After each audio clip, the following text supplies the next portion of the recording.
PSC tips and ട്രിക്സിലേക്ക് ഏവർക്കും സ്വാഗതം.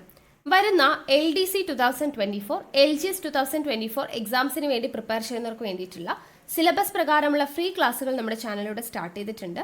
ഒരു ദിവസം 6 ക്ലാസ്സുകൾ വെച്ചാണ് വരുന്നത്. അപ്പോൾ 6 ക്ലാസ്സുകൾ ഏതൊക്കെയാണെന്ന് ഞാനൊന്ന് പറയാം. തുടക്കക്കാർക്ക് വേണ്ടിയിട്ടാണ്. ഒരുപാട് പേര് പുതിയതായിട്ട് വന്നിട്ടുള്ളവരുണ്ട്. അപ്പോൾ ആദ്യം മുതലേ ഫോളോ ചെയ്ത് വരുന്നവർക്ക് കൃത്യമായിട്ട് ഏത് സമയത്താണെന്നൊക്കെ അറിയാം. പുതുതായിട്ട് ജോയിൻ ചെയ്തവർക്ക് വേണ്ടിയിട്ട് പറയാം. ആദ്യത്തെ ക്ലാസ് 6 മണിക്കാണ്, കാലത്ത് 6 മണിക്ക് സ്റ്റാർട്ട് ചെയ്യും. ദെൻ അടുത്തത് 9 മണിക്കാണ്. അത് കഴിഞ്ഞിട്ട് 12 മണിക്ക് അടുത്ത ക്ലാസ് വരും. ദെൻ അത് കഴിഞ്ഞ് 3 മണിക്ക് അടുത്ത ക്ലാസ് വരും. ഓക്കെ, ഇത്രയും ക്ലാസ് എന്ന് പറയുന്നത് ഇത് റെക്കോർഡഡ് ക്ലാസ് ആണ്. ഇതിൽ GK പോർഷൻസും മാത്സും ഇംഗ്ലീഷും എല്ലാം കവർ ചെയ്യും. ദെൻ അത് കഴിഞ്ഞ് രാത്രി 8 മണിക്ക് PYQ ഡിസ്കഷൻ ആണ് വരുന്നത്. ദെൻ രാത്രി 10:30 എക്സ്പെക്റ്റഡ് CA കറണ്ട് അഫയേഴ്സിൻ്റെ ക്ലാസ് ആണ്. ഇത് രണ്ടും നമുക്ക് ലൈവ് ക്ലാസ് ആണ് വരുന്നത്. അപ്പോൾ 2 ലൈവ് ക്ലാസ്സും 4 റെക്കോർഡഡ് ക്ലാസ്സും, ഇങ്ങനെ ടോട്ടൽ 6 ക്ലാസ് ആണ് നിങ്ങൾക്ക് ഒരു ദിവസം ലഭിക്കുന്നത്. അപ്പോൾ കൃത്യമായിട്ട് ഫോളോ ചെയ്യുക, നോട്ട്സ് തയ്യാറാക്കിയിട്ട് പഠിക്കുക. നമ്മുടെ ക്ലാസ് ഒക്കെ കണ്ടിട്ട് ഇഷ്ടമായിട്ടുണ്ട് എന്നുണ്ടെങ്കിൽ നിങ്ങളുടെ അഭിപ്രായം താഴെ കമൻ്റ് ആയിട്ട് അറിയിക്കാം. ഇഷ്ടപ്പെട്ടു എന്ന് അറിയിക്കാൻ വേണ്ടിയിട്ട് ഒന്ന് ലൈക്ക് ചെയ്യുക, മാക്സിമം ഫ്രണ്ട്സിന് ഷെയർ ചെയ്ത് കൊടുക്കുക. പിന്നെ ക്ലാസ് കേൾക്കാനിരിക്കുമ്പോൾ എപ്പോഴും നോട്ട്സ് തയ്യാറാക്കിയിട്ട് വേണം പഠിക്കാൻ വേണ്ടിയിട്ട്. നോട്ട്ബുക്ക് കയ്യിൽ വേണം, പഠിക്കുക, നോട്ട്സ് തയ്യാറാക്കുക. ഓക്കെ, പിന്നെ നമ്മുടെ ടെലഗ്രാം ചാനലിൽ മസ്റ്റ് ആയിട്ടും ജോയിൻ ചെയ്യണം. കാരണം നിങ്ങൾക്ക് ഓരോ ദിവസവും നൽകുന്ന ക്ലാസ്സുകൾ ഏതൊക്കെയാണെന്നുള്ളതിൻ്റെ ഇൻസ്ട്രക്ഷൻസും പഠിക്കാൻ വേണ്ടിയിട്ടുള്ളതിൻ്റെ PDF-ഉം കാര്യങ്ങളൊക്കെ നമ്മൾ ടെലഗ്രാം വഴിയാണ് കൊടുക്കുന്നത്. സോ ടെലഗ്രാമിൻ്റെ ലിങ്ക് ഞാൻ താഴെ ഡിസ്ക്രിപ്ഷൻ ബോക്സിൽ കൊടുത്തിട്ടുണ്ട്. ജോയിൻ ചെയ്യാത്തവരുണ്ടെങ്കിൽ ജോയിൻ ചെയ്യുക. ഓക്കെ, അപ്പോൾ നമുക്ക് ഇന്നത്തെ ക്ലാസ്സിലോട്ട് കടക്കാം. ആദ്യം തന്നെ എന്താണ് ഒരു സമാന്തര ശ്രേണി എന്ന് അറിയണം അല്ലേ? സമാന്തര ശ്രേണി അഥവാ AP എന്ന് പറയുന്നത് എന്താണ്? ഇപ്പോൾ ഇവിടെ ഒരു ശ്രേണി ഉണ്ടെന്ന് വിചാരിക്കുക. 3, 6, 9, 12 ഇങ്ങനെ പോകുന്ന ഒരു ശ്രേണിയാണ്. ഇത് ഒരു സമാന്തര ശ്രേണിയാണോ എന്ന് ചെക്ക് ചെയ്യാൻ നമ്മൾ എന്താണ് ചെയ്യുന്നത്?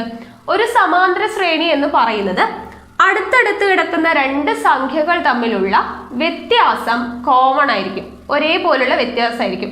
അങ്ങനെയുള്ള ശ്രേണിയാണ് നമ്മൾ സമാന്തര ശ്രേണി എന്ന് പറയുക. അതായത് ഇവിടെ നോക്കുക, ഇവിടെ 3ഉം 6ഉം, 6ൽ നിന്ന് 3 കുറച്ചാൽ എത്രയാണ്? 3 ആണ്. അപ്പൊ ഇവിടെ 3 ആണ് നമ്മുടെ വ്യത്യാസം അല്ലെ? ഇവിടെയും 6ഉം 9ഉം തമ്മിലുള്ള വ്യത്യാസം എത്രയാണ്? 9ൽ നിന്ന് 6 കുറച്ചാൽ നമുക്ക് 3 കിട്ടും അല്ലെ? അതുപോലെ 9ൽ നിന്ന് 9ഉം 12ഉം തമ്മിലുള്ള വ്യത്യാസം, 12ൽ നിന്ന് 9 കുറച്ചാൽ 3 ആണ് അല്ലെ? അപ്പൊ അടുത്തടുത്ത് കിടക്കുന്ന സംഖ്യകൾ തമ്മിലുള്ള വ്യത്യാസം പൊതുവായിട്ടുള്ള വ്യത്യാസമാണ് അല്ലെ? എല്ലാം എന്താണ്? 3 ആണ്. അപ്പൊ 3, 3, 3 കൂടി പോകുന്ന ഒരു ശ്രേണിയാണ് ഇത് അല്ലെ? അപ്പൊ അടുത്തടുത്ത് കിടക്കുന്ന ഈ സംഖ്യകൾ തമ്മിലുള്ള വ്യത്യാസം ഇങ്ങനെ കോമൺ ആയിട്ടുള്ള ഇതിനെയാണ്, ഈ ശ്രേണിനെയാണ് നമ്മൾ എന്തെന്ന് പറയാ? സമാന്തര ശ്രേണി എന്ന് പറയുന്നത്. ഓക്കെ, അപ്പോ ഈ വ്യത്യാസം എന്ന് നമ്മൾ പറഞ്ഞു അല്ലെ? 3, 3, 3 എന്ന് പറയുന്ന ഈ കോമൺ ആയിട്ടുള്ള വ്യത്യാസം, അതിനെയാണ് നമ്മൾ എന്തെന്ന് പറയാ? കോമൺ ഡിഫറൻസ്, പൊതുവ്യത്യാസം എന്ന് പറയുന്നത്. ഓക്കെ, എന്താണ് പൊതുവ്യത്യാസം? ഈ 3, 3 എന്ന് എഴുതിയിട്ടുള്ളതിന് നമ്മൾ എന്താണ് പറയുക?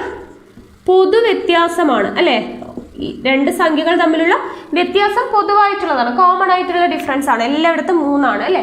അപ്പൊ ആ പൊതുവായിട്ടുള്ള വ്യത്യാസത്തെയാണ് നമ്മൾ പൊതുവ്യത്യാസം അഥവാ കോമൺ ഡിഫറൻസ് എന്ന് പറയുന്നത്. കോമൺ ഡിഫറൻസ് ആയതുകൊണ്ട് നമ്മൾ അതിനെ D എന്ന് പറയുന്ന ലെറ്റർ കൊണ്ടാണ് സൂചിപ്പിക്കുന്നത്. ഓക്കെ, അപ്പൊ കോമൺ ഡിഫറൻസ് അല്ലെങ്കിൽ പൊതുവ്യത്യാസം D ആണ്. ഓക്കെ, ഇനി ഈ ശ്രേണി തന്നെ എടുക്കുവാണെങ്കിൽ ഇതിലെ ആദ്യത്തെ നമ്പർ ഏതാണ്? 3 ആണ് അല്ലെ? അപ്പൊ ഫസ്റ്റ് ടേം എന്ന് പറയുന്നത് 3 ആണ്. സെക്കൻഡ് ടേം എന്ന് പറയുന്നത് എന്താണ്? 6 ആണ്. തേർഡ് ടേം എന്ന് പറയുന്നത് 9 ആണ്. അപ്പോ ഇതിലെ ആദ്യം കാണുന്ന ഈ സംഖ്യയെ നമ്മൾ എന്തെന്ന് പറയും? ഫസ്റ്റ് ടേമിന് നമ്മൾ പറയുന്ന പേരാണ് 1ാം പദം. ഓക്കെ, എന്താണ് 1ാം പദം? ആദ്യത്തെ സംഖ്യ 1ാം പദം, രണ്ടാമത്തെ സംഖ്യ ആണെങ്കിൽ 2ാം പദം, മൂന്നാമത്തെ സംഖ്യ ആണെങ്കിൽ 3ാം പദം എന്നാണ് പറയുന്നത്. സംഖ്യയ്ക്ക് പകരം നമ്മൾ യൂസ് ചെയ്യുന്ന വേർഡ് എന്താണ്? പദം എന്നാണ് ഉപയോഗിക്കുന്നത്. ഓക്കെ, അപ്പൊ ആദ്യത്തെ സംഖ്യ നമ്മൾ പറയുന്ന പേരാണ്, ഒരു ശ്രേണിയുടെ ആദ്യത്തെ സംഖ്യയെ നമ്മൾ പറയുന്ന പേരാണ് എന്ത്? പദം, 1ാം പദം. ഓക്കെ, എന്താണ് 1ാം പദം? അപ്പൊ ആദ്യത്തെ ടേം ആയതുകൊണ്ട് നമ്മൾ അതിനെ A എന്ന് പറയുന്ന ലെറ്റർ കൊണ്ടാണ് റെപ്രസെന്റ് ചെയ്യുന്നത്. ഓക്കെ, അപ്പൊ 1ാം പദം A ആണ്. ആ സംഖ്യകൾ തമ്മിലുള്ള വ്യത്യാസം, അതായത് കോമൺ ആയിട്ടുള്ള ഡിഫറൻസിന് എന്താണ് പറയുന്നത്? പൊതുവ്യത്യാസം. അപ്പൊ 1ാം പദം A ആണ്, പൊതുവ്യത്യാസം D ആണ്. ഇത്രയും കിട്ടിയല്ലോ. ഇനി ഇവിടെ ശ്രദ്ധിക്കുക, ഈ സംഖ്യകൾ ഇങ്ങനെ തുടർന്ന് പോകുന്നുണ്ട് അല്ലെ? അപ്പൊ ഇതില് ഇപ്പൊ 3, 6, 9, 12 ഇങ്ങനെ പോയിട്ട് ഇതില് 20ാം പദം ഏത് എന്ന് ചോദിച്ചാൽ, അതായത് ഈ ശ്രേണി ഇങ്ങനെ പോയിട്ട് 20ാമത് എത്തുന്നത് ഏത് സംഖ്യയാണ്, 20ാമത്തെ നമ്പർ ഏതാണ് എന്ന് നമുക്ക് കണ്ടുപിടിക്കണം എന്ന് വിചാരിക്കാം. നമ്മളോട് അങ്ങനെയാണ് ക്വസ്റ്റ്യൻ ചോദിക്കാം. എന്നാം പദം കാണാനുള്ള ഇക്വേഷൻ ആണ് നമ്മൾ പഠിപ്പിച്ചു തരുന്നത്. അപ്പൊ നോക്കാം, 20ാമത്തെ പദം കാണണം, അല്ലെങ്കിൽ ഈ ശ്രേണിയിലെ 30ാമത്തെ പദം ഏത്? 30ാമത്തെ പദം എന്ന് വെച്ചാൽ എന്താണ്? സംഖ്യ അല്ലെ. 30ാമത് നമ്മളിങ്ങനെ 3, 6, 9, 12 ഇങ്ങനെ എണ്ണി പോകുമ്പോൾ 30ാമത് വരുന്നത് ഏത് സംഖ്യയാണ് എന്നുള്ളതാണ് 30ാം പദം എന്ന് പറഞ്ഞാൽ. അങ്ങനെ കണ്ടുപിടിക്കണം എന്ന് വിചാരിക്കാം. ഇവിടെ നോക്കാം, ആദ്യത്തെ പദം എന്താണ്? എ ആണ്. ആദ്യത്തെ ടേമിന് നമ്മൾ എന്ത് അക്ഷരം കൊണ്ടാണ് സൂചിപ്പിക്കുന്നത്? ഒന്നാം പദത്തെ എ കൊണ്ടാണ്. അപ്പൊ ഫസ്റ്റ് ടേം എ ആണ് അല്ലെ. ഇനി ഇത് ഒന്നാമത്തെയാണ്. ഇനി സെക്കൻഡ് ടേം, അതായത് രണ്ടാം പദം എന്ന് പറയുന്നത് എന്താണ്? രണ്ടാം പദം കാണാനായിട്ട് ഈ എയുടെ കൂടെ നമ്മൾ എത്രയാണ് കൂട്ടുന്നത്? 3. 3 എന്ന് പറയുന്നത് എന്താണ്? ഈ പൊതുവ്യത്യാസമാണ് അല്ലെ. പൊതുവ്യത്യാസമാണ് 3. അപ്പൊ ഡി ആണ്. അപ്പൊ എയുടെ കൂടെ ആ ഡി പൊതുവ്യത്യാസം 3 കൂട്ടിയപ്പോൾ നമുക്ക് എന്ത് കിട്ടി? രണ്ടാമത്തെ പദമായിട്ടുള്ള 6 കിട്ടി. ഇനി മൂന്നാമത്തെ പദം ഏതാണ്? 9 ആണ്. 9 കിട്ടാൻ എന്ത് ചെയ്തു? വീണ്ടും ഒരു ഡി കൂട്ടി അല്ലെ. വീണ്ടും ഒരു 3 കൂട്ടി. അപ്പൊ ഇവിടെ ഒരു 3 ഉണ്ട്, ഇവിടെ ഒരു 3 ഉണ്ട്. അപ്പൊ എത്ര 3 കൂട്ടിയിട്ടാണോ 9 കിട്ടുന്നത്? 3നോട് 1, 2, 3 കൂട്ടിയിട്ടാണ് 9 കിട്ടുന്നത് അല്ലെ. 3 എന്ന് പറയുന്നത് എന്താണ്? ഫസ്റ്റ് ടേം ആണ്. അപ്പൊ ഈ എയോട് ഈ 3 എന്ന് പറയുന്നത് എന്താണ്? ഡി ആണ്. കോമൺ ഡിഫറൻസ് ആണ്. അപ്പൊ ഈ എയിനോട് 2 പ്രാവശ്യം ഡി കൂട്ടുമ്പോഴാണ് എന്ത് കിട്ടുന്നത്? ഈ മൂന്നാമത്തെ പദമായിട്ടുള്ള 9 കിട്ടുന്നത് അല്ലെ. അപ്പൊ എ പ്ലസ് എത്ര ഡി ആണ് നമ്മൾ കൂട്ടിയത്? 2 ഡി കൂട്ടി അല്ലെ. എയിനോട് 2 പ്രാവശ്യം ഡി കൂട്ടിയപ്പോഴാണ് നമുക്ക് മൂന്നാമത്തെ പദം കിട്ടുന്നത്. ഇനി നാലാമത്തെ പദം കിട്ടുന്നതോ? എയുടെ കൂടെ എത്ര പ്രാവശ്യം 3 കൂട്ടി? 1, 2, 3, 4. നാലാമത്തെ പദം എന്ന് പറയുന്നത് 12 ആണ്. 12 നമുക്ക് കിട്ടാൻ എത്ര പ്രാവശ്യം നമ്മൾ കൂട്ടി? 1, 2, 3. 3 പ്രാവശ്യം നമ്മൾ ഡി കൂട്ടി. അപ്പൊ നാലാമത്തെ പദം കിട്ടാൻ എയുടെ കൂടെ 3 ഡി കൂട്ടി. ഓക്കെ, അപ്പൊ ഇതെങ്ങനെയാണ് വരുന്നത് നോക്കൂ. ആദ്യത്തെ ടേം എ ആണ്. രണ്ടാമത്തെ ടേം കിട്ടാൻ ആദ്യ പദത്തോട് 1 ഡി കൂട്ടി. മൂന്നാമത്തെ ടേം കിട്ടാൻ എയിനോട് 2 ഡി കൂട്ടി. നാലാമത്തെ പദം കിട്ടാൻ എയിനോട് 3 ഡി കൂട്ടി. അപ്പൊ ഇവിടെ 4 ആണെങ്കിൽ ഇവിടെ 3 ഡി, ഇവിടെ 3 ആണെങ്കിൽ ഇവിടെ 2 ഡി അല്ലെ. അപ്പോ നമുക്ക് എന്നാം പദമാണ് കാണേണ്ടതെങ്കിലോ? എന്നാം പദം കാണണമെങ്കിൽ എയിനോട് എത്ര ഡി കൂട്ടണം? ഇവിടെ 4 ആവുമ്പോൾ 3, അതായത് 4ൽ നിന്ന് 1 കുറച്ചാൽ 3. 3 ആവുമ്പോൾ 3ൽ നിന്ന് 1 കുറച്ച് 2 ഡി. രണ്ടാം പദമാകുമ്പോൾ 2ൽ നിന്ന് 1 കുറച്ച് 1 ഡി. അപ്പൊ എന്നാം പദമാകുമ്പോൾ എന്നിൽ നിന്ന് 1 കുറച്ചിട്ട് ഡി കൊണ്ട് ഗുണിക്കുക അല്ലെ. അപ്പോൾ n-1 ഇൻറ്റു ഡി. ഓക്കെ, ഇതാണ് നമ്മുടെ ഇക്വേഷൻ. എന്നാം പദം കാണാനുള്ള ഇക്വേഷൻ എന്താണ്? a plus n-1 into D. ഇപ്പൊ ഈ ഇക്വേഷനായിട്ട് പഠിച്ചു വെക്കണമെന്നില്ല, പക്ഷെ അത് എങ്ങനെയാണ് കിട്ടുന്നത് എന്നുള്ളതാണ് ഞാൻ പറഞ്ഞു തന്നത്. അപ്പൊ ഇക്വേഷനായിട്ട് പഠിച്ചു വെക്കുക, അല്ലെങ്കിൽ എന്ത് ചെയ്യുക, ഇങ്ങനെ ഓർത്തിരിക്കാം. നാലാം പദമാണെങ്കിൽ a പ്ലസ് 3 ഡി ആണ്. ഇനി 50ാം പദമാണെങ്കിൽ എന്ത് ചെയ്യുക? a plus 49 D. അതിൽ നിന്ന് 1 കുറവായിരിക്കും അല്ലെ. 50ൽ നിന്ന് 1 കുറയ്ക്കുന്നതാണ്. ഇപ്പൊ 100ാം പദമാണെങ്കിൽ a പ്ലസ് എത്രയാണ്? 99 ഡി ആയിരിക്കും. 25ാം പദമാണെങ്കിൽ a പ്ലസ് 24 ഡി ആയിരിക്കും. ആ എത്രാം പദമാണോ ചോദിച്ചിരിക്കുന്നത് അതിൽ നിന്നും 1 കുറച്ചിട്ടുള്ളതായിരിക്കും ഡിയുടെ കൂടെ വരുന്നത്.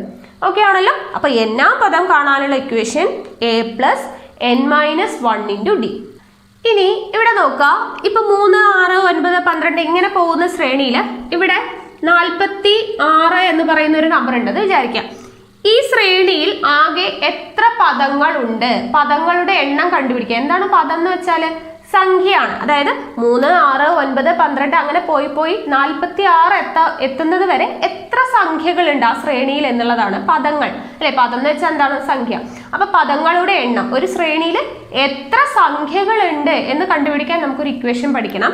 എന്താണെന്ന് വെച്ചാൽ പദങ്ങളുടെ എണ്ണം സമം, നമുക്ക് ഇവിടെ 3 മുതൽ 46 വരെ എന്നുള്ളതാണ്. അപ്പൊ അവസാനത്തെ പദം ഏതാണ്? 46 ആണ്. അപ്പൊ അവസാന പദം മൈനസ് ആദ്യത്തെ പദം. ഓക്കെ, ആദ്യ പദം ഡിവൈഡഡ് ബൈ ഇവ തമ്മിലുള്ള ഡിഫറൻസ്, അതിനെന്താണ് നമ്മൾ പറയുക? പൊതുവ്യത്യാസം ഡി പ്ലസ് 1. ഇതാണ് നമ്മുടെ ഇക്വേഷൻ. പദങ്ങളുടെ എണ്ണം കാണാൻ. പദങ്ങളുടെ എണ്ണം എന്ന് വെച്ചാൽ എന്താണ്? ഇങ്ങനെ പോകുന്ന ഒരു ശ്രേണിയിൽ മൊത്തം എത്ര സംഖ്യകളുണ്ട് എന്ന് നമുക്ക് കാണണമെങ്കിൽ അതിനുള്ള ഇക്വേഷൻ ആണ് അവസാന പദം മൈനസ് ആദ്യ പദം ഡിവൈഡഡ് ബൈ പൊതുവ്യത്യാസം പ്ലസ് 1. ഇക്വേഷൻ എഴുതുമ്പോൾ ഇത്തിരി വലുതാണെന്നേ ഉള്ളൂ, നമുക്ക് പ്രോബ്ലം ചെയ്യുമ്പോൾ അത് ഈസി ആയിട്ട് കിട്ടും കേട്ടോ. അപ്പോൾ ശ്രദ്ധിക്കുക. ഇനി പദങ്ങളുടെ എണ്ണം നമ്മൾ പറഞ്ഞു, എണ്ണാം പദം പറഞ്ഞു. ഇനി ഒരു ഇക്വേഷനും കൂടെ പഠിച്ചു വെച്ചാൽ മതി, പദങ്ങളുടെ തുക. അതായത് ഇപ്പൊ ഇവിടം മുതൽ ഇവിടം വരെയുള്ള ഇത്രയും വലിയൊരു ശ്രേണിയാണ്, അതിലെ എല്ലാ പദങ്ങളും കൂടെ കൂട്ടിയാലുള്ള തുക, പദങ്ങളുടെ തുക കണ്ടുപിടിക്കാനുള്ള ഇക്വേഷനാണ്. അപ്പോൾ n പദങ്ങൾ ഉണ്ടെന്ന് വിചാരിക്കാം. അപ്പോൾ പദങ്ങളുടെ തുക കാണാനുള്ള ഇക്വേഷൻ എന്ന് പറയുന്നത് രണ്ട് ഇക്വേഷൻ ഉണ്ട്. നമുക്ക് ആദ്യ പദവും അവസാന പദവും തന്നു പറഞ്ഞാൽ ഇക്വേഷൻ n/2 ഇൻറ്റു ആദ്യ പദം പ്ലസ് അവസാന പദം ചെയ്താൽ മതി. ഓക്കെ, ആദ്യ പദവും അവസാന പദവും. ആദ്യ പദം എന്ന് വെച്ചാൽ എന്താണ്? എ. ഇവിടെ ഈ ശ്രേണിയിലാണെങ്കിൽ ആദ്യത്തെ പദം എ ആണ്, അവസാനത്തെ പദം 46 ആണ്. അത് n/2. n എന്ന് പറഞ്ഞാൽ എന്താണ്? എത്ര പദങ്ങളുണ്ട്, പദങ്ങളുടെ എണ്ണമാണ് n എന്ന് പറയുന്നത്. അപ്പോൾ n/2 ഇൻറ്റു ആദ്യ പദം പ്ലസ് അവസാന പദം ചെയ്താൽ എന്തായി? പദങ്ങളുടെ തുകയായി. ഇനി ഒരു ഇക്വേഷനും കൂടി ഉണ്ട്, n/2 ഇൻറ്റു അവസാന പദം അറിയില്ല, ആദ്യ പദവും പൊതുവ്യത്യാസവുമാണ് അറിയുന്നതെങ്കിൽ നമുക്ക് n/2 ഇൻറ്റു 2, ബാക്കി എന്താണ്? എന്നാം പദത്തിന്റെ ഇക്വേഷൻ ആണ് ബാക്കി എഴുതി വെക്കേണ്ടത്. n/2 ഇൻറ്റു 2, ബാക്കി ഈ എന്നാം പദത്തിന്റെ ഇക്വേഷൻ. അതായത് എന്താണ്? a plus n minus 1 into d. Okay, അപ്പോൾ n/2 into 2a plus n minus 1 into d. അപ്പോൾ ഈ 3 ഇക്വേഷനാണ്, അല്ലെങ്കിൽ ഈ 4 ഇക്വേഷനാണ് നമുക്ക് ഇമ്പോർട്ടൻ്റ് ആയിട്ട് സമാന്തര ശ്രേണിയിൽ പഠിക്കാനുള്ളത്. ഇത് പഠിച്ചിരുന്നാൽ നമുക്ക് ഇതിൽ നിന്നുള്ള എല്ലാ പ്രോബ്ലംസും ചെയ്യാം. ഓക്കെ ആണല്ലോ? അപ്പോൾ നമുക്ക് ഈ ഇക്വേഷൻ കാണുമ്പോൾ ഇച്ചിരി വലുപ്പമാണ്, എന്താ പാടാണെന്നൊക്കെ തോന്നും. നിങ്ങളൊരു ചാർട്ടിലോ പേപ്പറിലോ എഴുതിയിട്ട് ജസ്റ്റ് ഒന്ന് തൂക്കുക, ഒരു 2-3 പ്രാവശ്യം വായിക്കുക. അപ്പോൾ എന്തായാലും നമുക്ക് മനസ്സിലായിക്കോളൂ കേട്ടോ. ഇതൊക്കെ നമ്മൾ ചെറിയ ക്ലാസ്സിൽ പഠിച്ചിട്ടുള്ളതാണ്, വലിയ ബുദ്ധിമുട്ടൊന്നുമില്ല. അപ്പോൾ നമുക്ക് പ്രോബ്ലം ചെയ്യാൻ നോക്കാം. ഒന്നുകൂടെ പറയാം, എന്നാം പദം കാണണമെങ്കിൽ a plus n minus 1 into d. a എന്ന് പറയുന്നത് ആദ്യ പദം, d എന്ന് പറയുന്നത് പൊതുവ്യത്യാസം, n എന്ന് പറയുന്നത് പദങ്ങളുടെ എണ്ണം. പദങ്ങളുടെ എണ്ണം കാണാൻ അവസാന പദം മൈനസ് ആദ്യ പദം ഡിവൈഡഡ് ബൈ പൊതുവ്യത്യാസം പ്ലസ് 1. പദങ്ങളുടെ തുക കാണാൻ ആദ്യ പദവും അവസാന പദവും തന്നിട്ടുണ്ടെങ്കിൽ n/2 ഇൻറ്റു ആദ്യ പദം പ്ലസ് അവസാന പദം. ദെൻ എന്താണ്? ആദ്യ പദവും പൊതുവ്യത്യാസവും തന്നിട്ടുണ്ടെങ്കിൽ n/2 into 2a plus n minus 1 into d. Okay ആണല്ലോ? അപ്പം ഈ ഇക്വേഷൻസ് ഒന്ന് ബോക്സിലാക്കി വെക്കുക. ആദ്യത്തെ ചോദ്യം നോക്കാം. 2, 0, -2 എന്ന സമാന്തര ശ്രേണിയുടെ പൊതുവ്യത്യാസം എത്ര എന്നുള്ളതാണ് ചോദ്യം. ഓക്കെ, അപ്പോൾ പൊതുവ്യത്യാസം കാണണം. ഇപ്പം ഇങ്ങനെ കാണുമ്പോൾ പെട്ടെന്ന് ചിലർക്ക് കൺഫ്യൂഷൻ ആയിട്ട് തെറ്റിക്കാൻ ചാൻസ് ഉണ്ട്. ശ്രദ്ധിക്കുക, പൊതുവ്യത്യാസം എന്ന് പറഞ്ഞാൽ എന്താണ്? ഈ ശ്രേണിയിലെ അടുത്തടുത്ത സംഖ്യകൾ തമ്മിലുള്ള വ്യത്യാസം അല്ലേ? അപ്പോൾ 2, 0, -2 ഇതാണ് നമ്മുടെ ശ്രേണി എന്ന് പറയുന്നത്. അപ്പോൾ ഇതിൽ പൊതുവ്യത്യാസം കണ്ടുപിടിക്കാൻ എന്ത് ചെയ്താൽ മതി? ഏതെങ്കിലും ഇപ്പോൾ രണ്ടാമത്തെ ടേമിൽ നിന്നും ആദ്യത്തെ ടേം കുറച്ചാൽ നമുക്ക് പൊതുവ്യത്യാസം കിട്ടും, ഇല്ലെങ്കിൽ ഈ മൂന്നാമത്തെ ടേമിൽ നിന്നും രണ്ടാമത്തെ ടേം കുറച്ചാൽ പൊതുവ്യത്യാസം കിട്ടും അല്ലേ? അങ്ങനെയാണ് നമ്മൾ പൊതുവ്യത്യാസം കണ്ടുപിടിക്കുന്നത്. അടുത്തടുത്ത് കിടക്കുന്ന സംഖ്യകൾ തമ്മിലുള്ള വ്യത്യാസം എന്ന് പറയുമ്പോൾ ആദ്യത്തെ സംഖ്യയിൽ നിന്നല്ല, രണ്ടാമത്തെ സംഖ്യയിൽ നിന്നും ആദ്യത്തെ പദം കുറയ്ക്കുക, അല്ലെങ്കിൽ മൂന്നാമത്തെ സംഖ്യയിൽ നിന്നും രണ്ടാമത്തെ പദം കുറച്ചാൽ എന്തായി? നമ്മുടെ പൊതുവ്യത്യാസമായി. അപ്പോൾ നമുക്ക് രണ്ടാമത്തെ പദം എടുക്കുമ്പോൾ 0 ആണ്, മൈനസ് ഇവിടെ എന്താണ്? ഫസ്റ്റ് ടേം എന്ന് പറയുന്നത് 2 ആണ്. അപ്പോൾ 0-ൽ നിന്നും -2 എന്ന് പറയുമ്പോൾ എന്താണ്? -2 ആണ് ഇവിടുത്തെ പൊതുവ്യത്യാസം. ഓക്കെ, അല്ലെങ്കിൽ എന്താണ്? മൂന്നാമത്തെ ടേമിൽ നിന്നും ആദ്യത്തെ ടേം കുറയ്ക്കുക, അതായത് -2 മൈനസ് 0. -2 -0 എന്ന് വെച്ചാൽ എന്താണ്? -2 തന്നെയാണ് അല്ലേ? അപ്പോൾ എങ്ങനെ ചെയ്താലും -2 തന്നെയാണ് വരിക. അപ്പോൾ സമാന്തര ശ്രേണിയുടെ പൊതുവ്യത്യാസം കണ്ടുപിടിക്കാൻ പറഞ്ഞാൽ എന്ത് ചെയ്താൽ മതി? രണ്ടാമത്തെ ടേമിൽ നിന്നും ഫസ്റ്റ് ടേം കുറയ്ക്കുക, അല്ലെങ്കിൽ മൂന്നാമത്തെ ടേമിൽ നിന്നും സെക്കൻഡ് ടേം കുറയ്ക്കുക. അടുത്തടുത്ത സംഖ്യകൾ തമ്മിലുള്ള വ്യത്യാസമാണ് നമ്മുടെ പൊതുവ്യത്യാസം. അപ്പോൾ ഇവിടുത്തെ പൊതുവ്യത്യാസം എത്രയാണ്? -2 ആണ്. ഓക്കെ ആണല്ലോ? അടുത്ത ചോദ്യം നോക്കാം. ഇവിടെ നോക്കുക, 13, x, 35 എന്നിവ ഒരു സമാന്തര ശ്രേണിയിലെ തുടർച്ചയായ പദങ്ങളായാൽ എക്സിന്റെ വില എന്ത്? അപ്പോൾ ഇതൊരു സമാന്തര ശ്രേണിയാണ് എന്നാണ് തന്നിട്ടുള്ളത്. അപ്പോൾ ഇങ്ങനെ തന്നിട്ട് ഇപ്പോൾ ഇവിടെ നോക്കാം, 13, x, 35 ഇതാണ് നമുക്ക് തന്നിട്ടുള്ള ശ്രേണി. ഇതിൽ എക്സിന്റെ വിലയാണ് കണ്ടുപിടിക്കേണ്ടത്. അപ്പോൾ ഇങ്ങനെ തുടർച്ചയായിട്ട് a, b, c എന്ന് പറഞ്ഞിട്ട് ഒരു ശ്രേണി തന്നിട്ട് അതിൻ്റെ നടുക്കുള്ള സംഖ്യ, അതായത് b കണ്ടുപിടിക്കാനായിട്ട് പറഞ്ഞാൽ നമുക്കൊരു ഇക്വേഷൻ ഉണ്ട്. എന്താണ്? അതായത് ഇക്വേഷൻ എന്നൊന്നും പറയണ്ട, ആദ്യത്തെ സംഖ്യയും ഈ അവസാനം കിടക്കുന്ന സംഖ്യ നമുക്ക് ആകെ തന്നിട്ടുള്ളത് അതല്ലേ, ആദ്യത്തെ സംഖ്യ തന്നിട്ടുണ്ട്, അവസാനത്തെ സംഖ്യ തന്നിട്ടുണ്ട്, ഇടയ്ക്കുള്ള സംഖ്യയാണ് നമുക്ക് കണ്ടുപിടിക്കേണ്ടത്. അപ്പൊ എന്ത് ചെയ്യുക, ആദ്യത്തെ സംഖ്യയും അവസാനത്തെ സംഖ്യയും കൂടെ കൂട്ടിയിട്ട് അതിന്റെ പകുതി എടുത്താൽ എന്തായി, നടുവിലെ സംഖ്യയായി. ഓക്കെ, ഇതാണ് ഇക്വേഷൻ എന്ന് പറയുന്നത്. എ ബി സി എന്ന് പറയുന്നത് ഒരു സമാന്തര ശ്രേണിയിലെ തുടർച്ചയായ പദങ്ങളാണെങ്കിൽ ബി കാണാൻ എന്ത് ചെയ്താൽ മതി, a+c/2, അതായത് നടുക്ക് കിടക്കുന്ന ഈ സംഖ്യ കിട്ടാനായിട്ട് ഫസ്റ്റിലെ ടേമും ലാസ്റ്റിലെ ടേമും കൂടെ കൂട്ടിയിട്ട് അതിന്റെ പകുതി എടുത്താൽ മതി.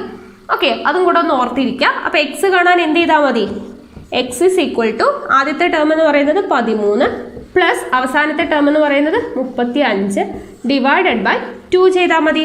13 35 എത്രയാണ്, 48 / 2 എന്ന് പറയുന്നത് എത്രയാണ്, 24 എക്സിന്റെ വില എന്ന് പറയുന്നത്. ഓക്കെ, 24. ഓക്കെ ആണല്ലോ. അപ്പൊ ഇത്രയേ ഉള്ളൂ, വളരെ എളുപ്പമാണ്. അപ്പോൾ തുടർച്ചയായിട്ട് 3 ടേം തന്നിട്ട് നടുവിലത്തെ ടേം എക്സിന്റെ വില കണ്ടുപിടിക്കുക എന്ന് പറഞ്ഞാൽ എന്ത് ചെയ്താൽ മതി, ആദ്യം കിടക്കുന്നതും അവസാനം കിടക്കുന്നതും കൂടെ ആയിട്ട് കൂട്ടിയിട്ട് അതിന്റെ പകുതി എടുത്താൽ മതി. ഓക്കെ ആണല്ലോ. അപ്പൊ ഇതൊന്ന് ഓർത്തിരിക്കുക. നമ്മുടെ ആൻസർ എത്രയാണ്, 24. അടുത്ത ചോദ്യം നോക്കുക. 4, 9, 14 എന്ന സമാന്തര ശ്രേണിയിലെ 15ാം പദം എത്ര?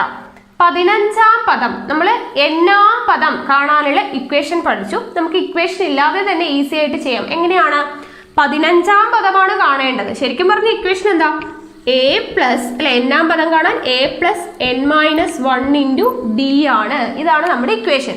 അപ്പൊ ഇക്വേഷനിൽ സബ്സ്റ്റിറ്റ്യൂട്ട് ചെയ്താലും നമുക്ക് എന്ത് തന്നെയാണ് കിട്ടുക, a+n-1. a എന്ന് പറയുന്നത് ഇവിടെ എത്രയാണ്, നമുക്ക് വാല്യൂ ഇട്ട് കൊടുത്തിട്ട് തന്നെ ചെയ്യാം അല്ലെ. a എന്ന് പറയുന്നത് എത്രയാണ്, a എന്ന് പറഞ്ഞാൽ ആദ്യ പദം എത്രയാണ്, 4. അപ്പൊ 4 + n-1, n എന്ന് പറയുന്നത് എന്താണ്, 15. നമുക്ക് 15ാം പദമാണ് കണ്ടുപിടിക്കേണ്ടത്. അപ്പൊ എന്റെ വാല്യൂ എത്രയാണ്, 15. 15ൽ നിന്ന് 1 കുറച്ചാൽ എത്രയാണ്, 14 × d എന്ന് പറയുന്നത് എത്രയാണ്, സമാന്തര ശ്രേണിയുടെ പൊതുവ്യത്യാസം കാണാൻ ഇതിൽ നിന്നും അല്ലെ, സെക്കൻഡ് ടേമിൽ നിന്ന് ഫസ്റ്റ് ടേം കുറച്ചാൽ മതി. അപ്പോൾ 9ൽ നിന്ന് 4 കുറച്ചാൽ എത്രയാണ്, 5. അപ്പൊ 5 ആണ് ഇവിടുത്തെ പൊതുവ്യത്യാസം. ഓക്കെ, അപ്പൊ a+14d, 15ാം പദം കാണണമെങ്കിൽ a+14d, 13ാം പദമാണെങ്കിൽ a+12d, 50ാം പദമാണെങ്കിൽ a+49d. അതിൽ നിന്നും 1 കുറച്ചാൽ മതി. ഓക്കെ, ഓർമ്മയുണ്ടല്ലോ. അപ്പൊ 14d ആണ് വരിക. അപ്പൊ 4+14d ആണ്. അപ്പൊ ഇനി ആദ്യം നമ്മൾ എന്താണ് ചെയ്യേണ്ടത്, ഈ ഇൻറ്റു ആണ് ചെയ്യേണ്ടത്. ഓക്കെ, അപ്പൊ ഇങ്ങനെ മിക്സ്ഡ് ആയിട്ട് ഇൻറ്റു പ്ലസ് ഹരിക്കണം അങ്ങനെയൊക്കെ വന്നു വെച്ചാൽ എങ്ങനെയാണ്, ഏതാണ് ആദ്യം ചെയ്യേണ്ടത് എന്നുള്ളതിന് റൂൾ ഉണ്ട് അല്ലെ, ബോഡ്മാസ് റൂൾ. അപ്പൊ അതിനനുസരിച്ച് ചെയ്താലാണ് നമുക്ക് ആൻസർ കറക്റ്റ് ആയിട്ട് കിട്ടുള്ളൂ. അല്ലാണ്ട് നമ്മൾ ആദ്യം കാണുന്ന സൈൻ മുതൽ ചെയ്തു പോയാൽ നമ്മുടെ ആൻസർ തെറ്റിപ്പോകും. ഓക്കെ, അപ്പൊ ആ ബോഡ്മാസ് റൂളൊക്കെ അറിഞ്ഞിരിക്കുക. അത് അറിയാത്തവരുണ്ടെങ്കിൽ അതിന്റെ ലിങ്ക് താഴെ കൊടുക്കുക, കണ്ടുപിടിക്കുക കേട്ടോ. അപ്പൊ നോക്കാം, 4 + 14 × 5, a+n-1 × d യിൽ നമ്മൾ സബ്സ്റ്റിറ്റ്യൂട്ട് ചെയ്താണ്. അപ്പോൾ a എന്ന് പറയുന്നതാണ് 4, d എന്ന് പറയുന്നത് 5 ആണ്, 14 എന്ന് പറയുന്നത് എന്താണ്, n-1 ആണ്. ഓക്കെ ആണല്ലോ. സബ്സ്റ്റിറ്റ്യൂട്ട് ചെയ്തു. 14 × 5 എന്ന് പറയുന്നത് എത്രയാണ്, 70 + 4. 70 + 4 എന്ന് പറയുമ്പോൾ 74 എന്നുള്ളതാണ് എന്ത്, 15ാം പദം. ഓക്കെ ആണല്ലോ. അപ്പോൾ ഏതെങ്കിലും ഒരു ശ്രേണി തന്നിട്ട് അതിൽ 15ാം പദം കാണാനായിട്ട് പറഞ്ഞാൽ എന്താണ് ഇക്വേഷൻ, a+n-1 × d, അല്ലെങ്കിൽ 15ാം പദമായതുകൊണ്ട് a+14d, 12ാം പദമാണെങ്കിൽ a+11d. അപ്പൊ നമ്മുടെ ആൻസർ എത്ര കിട്ടി, 74 എന്ന് കിട്ടി. അടുത്ത ചോദ്യം നോക്കുക. 1, 6, 11 എന്ന ശ്രേണിയിലെ എത്രാം പദമാണ് 301? അപ്പൊ എത്രാം പദമാണ് എന്ന് കണ്ടുപിടിക്കാൻ നമ്മൾ എണ്ണാം പദം, അതിന്റെ ഇക്വേഷൻ അല്ല ഇവിടെ വരുന്നത്. എന്താണ് ഇവിടെ പറയുന്നത്, 1, 6, 11 ഇങ്ങനെ പോയി 301 വരെ എത്ര പദങ്ങൾ ഉണ്ട് എന്നുള്ളത് കണ്ടുപിടിച്ചാൽ പോരെ. എത്രാമത്തെ പദമാണ് 301 എന്ന് പറയുമ്പോൾ ടോട്ടൽ അപ്പൊ എത്ര പദങ്ങൾ ഉണ്ട്, 301 വരെ എത്ര പദങ്ങൾ ഉണ്ടെന്ന് കണ്ടുപിടിച്ചാൽ അത്രാമത്തെ ആ അവസാനത്തെ പദമാണ് എന്ത്, 301 എന്ന് പറയുന്നത് അല്ലെ. അപ്പൊ 1, 6, 11 മുതൽ 301 വരെ എത്ര പദങ്ങൾ ഉണ്ട് എന്ന് കണ്ടുപിടിക്കാം. അപ്പൊ പദങ്ങളുടെ എണ്ണം കണ്ടുപിടിക്കാനുള്ള ഇക്വേഷൻ എന്താണ്, പദങ്ങളുടെ എണ്ണം കാണാനായിട്ട് എന്താണ്, അവസാന പദം നമ്മൾ പഠിച്ചല്ലേ, ഓർമ്മയില്ലാത്തവരുണ്ടെങ്കിൽ ഇപ്പൊ തന്നെ പഠിക്കുക. അവസാന പദം മൈനസ് ആദ്യ പദം ബൈ പൊതുവ്യത്യാസം +1. ഇതാണ് നമ്മുടെ ഇക്വേഷൻ. എന്താണ്, അവസാന പദം മൈനസ് ആദ്യ പദം ഡിവൈഡഡ് ബൈ പൊതുവ്യത്യാസം +1. ഇതാണ് പദങ്ങളുടെ എണ്ണം കണ്ടുപിടിക്കാനുള്ള ഇക്വേഷൻ. ഇനി ഇതിൽ സബ്സ്റ്റിറ്റ്യൂട്ട് ചെയ്താൽ മതി. അവസാന പദം ഏതാണ്? 1, 6, 11 തുടങ്ങിയ ശ്രേണിയിലെ എത്രാമത്തെ പദമാണ് 301 എന്നാണ് ചോദിച്ചിരിക്കുന്നത്. അപ്പൊ അവസാനത്തെ പദം ഏതാണ്? 301. അവസാന പദം 301 മൈനസ് ആദ്യ പദം എത്രയാണ്? 1 അല്ലെ? ആദ്യത്തെ പദം 1 ഡിവൈഡഡ് ബൈ പൊതുവ്യത്യാസം എത്രയാണ്? 1, 6, 11. എത്ര കൂടി കൂടി പോകുന്നുണ്ട്? 5 അല്ലെ? അല്ലെങ്കിൽ 6ൽ നിന്നും 1 കുറയ്ക്കുക. അപ്പൊ എത്രയാണ് പൊതുവ്യത്യാസം? 5. അപ്പോൾ 301ൽ നിന്നും 1 കുറച്ചു ഡിവൈഡഡ് ബൈ പൊതുവ്യത്യാസം പ്ലസ് 1 കൂടി ഉണ്ട്. ഓക്കെ ആണല്ലോ? അപ്പോൾ 301ൽ നിന്ന് 1 പോയാൽ 300 ഡിവൈഡഡ് ബൈ 5 പ്ലസ് 1 എത്രയാണ്? 5ൽ 5 ഒരു പ്രാവശ്യം, 30ൽ 5 6 പ്രാവശ്യം. 6ഉം ഇവിടെ ഒരു 0 ഉണ്ട്. അപ്പോൾ 60 പ്ലസ് 1. 60 പ്ലസ് 1 എന്ന് പറയുമ്പോൾ 61. അപ്പോൾ 61ാമത്തെ പദമാണ് ഏത്?